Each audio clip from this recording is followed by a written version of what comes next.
অনেকেই মনে করেন নামাজ পড়ি, রোজা রাখি, তাহাজ্জুদ পড়ি, কালো বোরকা পরি, আমি নেককার মহিলা। না, আপনাকে আল্লাহ জান্নাত দেবে না।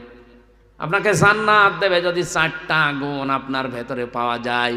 1 নম্বরে, স্বামী যখন বাইরে থেকে আসবে, দুনিয়ার সব কাজ মেয়েদের জন্য তখন সব নিষিদ্ধ, সব শেষ।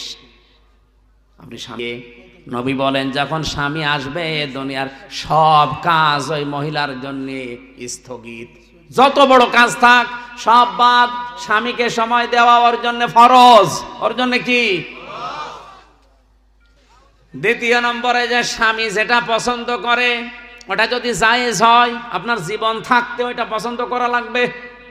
স্বামী যদি পছন্দ করে যে আপনি হাতা কাটা ব্লাউজ গায়ে দিয়ে স্বামীর সামনে থাকেন, কোনো অসুবিধা নেই। স্বামী যদি পছন্দ করে আপনি চুল ছেড়ে দিয়ে স্বামীর সামনে থাকেন, কোনো অসুবিধা নেই। আরো যতগুলো চুল আপনার স্বামী দেখবে অতগুলো সওয়াব।